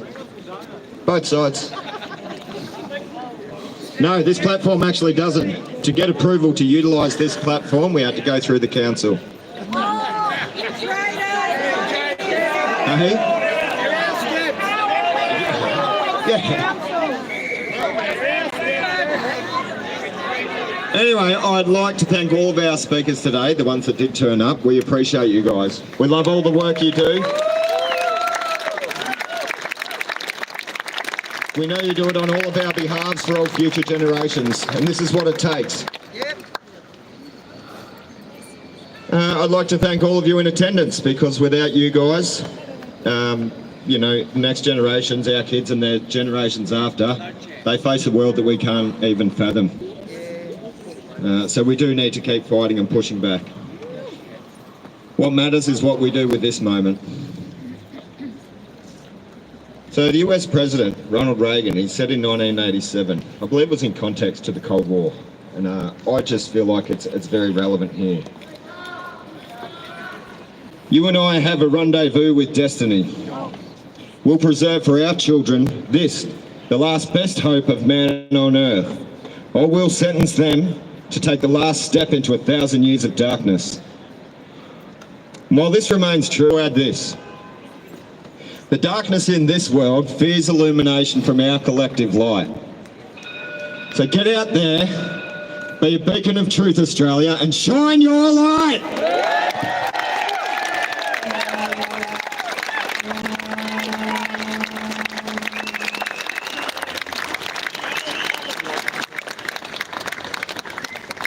There we go. When are you going to get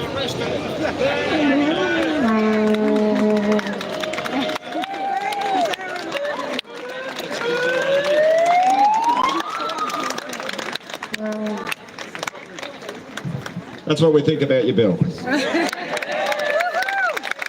Okay, clean up after yourselves and drive safe.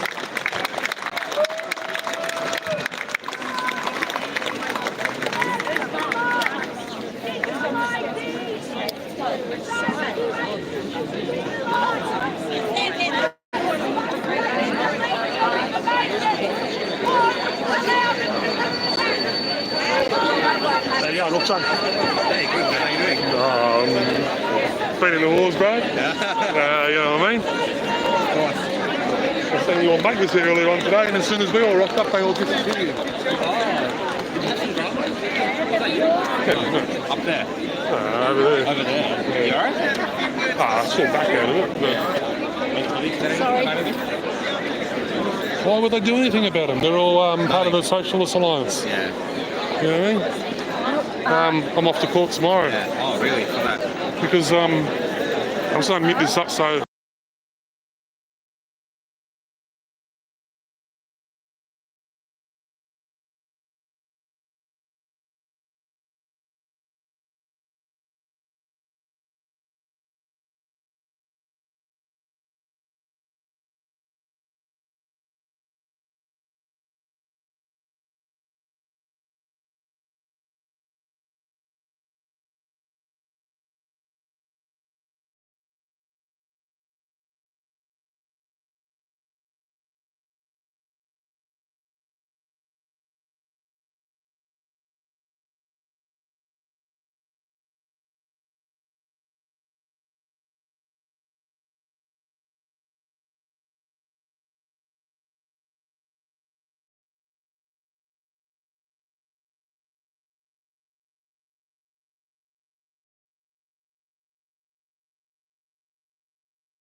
I'll see you again. Yeah, it's been a while, man.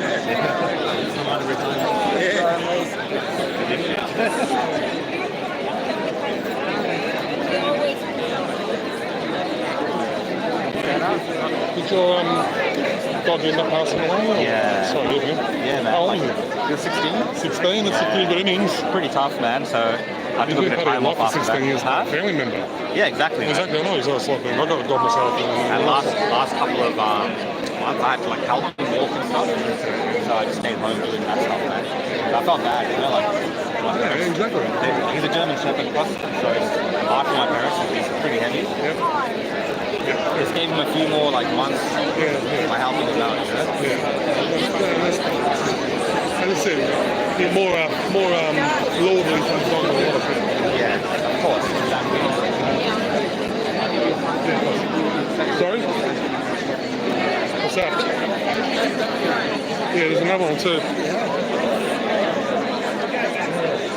You still alive? Mm-hmm. I averaged about 30. Yeah, man. Got a lot of trolls in there. I just kept right. Really? If they write one thing that I don't like, then I'm just good. Have your mods taken over? Oh yeah, they do, but they take care of them when they say something that's like real bad. I just look at it. If I don't know the person that's saying something I don't like, they can fuck right off. Had enough, me. You know what I mean? My channel, my rules, my go. You know what I mean? I don't like it, fuck off.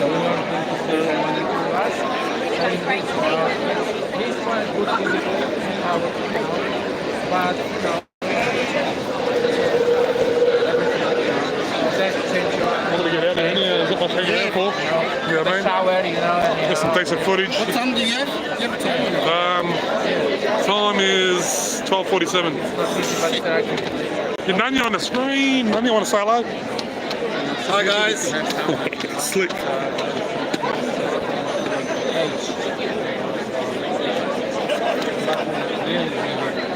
Decent turn up actually. But you're right, don't I? Thank you. Yeah, something? That's how I like.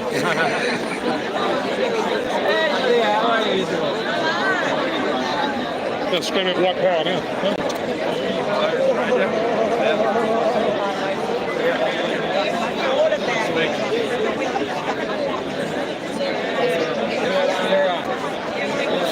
My meters run out. Sorry? My meters run out. Just go. Should I put my money in? Just go. Did he come back? No, just go. I'll go home. Yeah, why not? Make sure to go do something. Go and film a crop shop.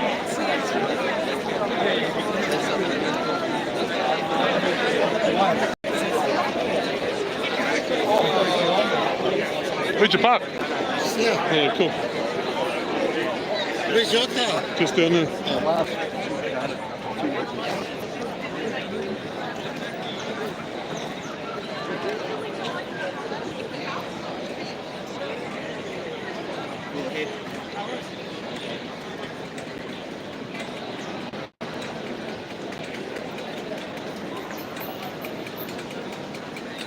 You want to lift your car? No, I'm only 100 metres away, bro.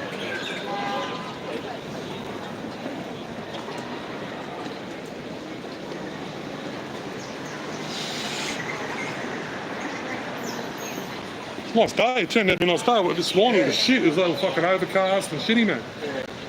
Alright guys, I'm wrapping it up now, so I'll just end the stream right here. Thanks for tuning in, everybody. Give Manu a lift to his car. No, we're parked real close to each other, it's all cheap. And I'm going to shut down before I get to my car.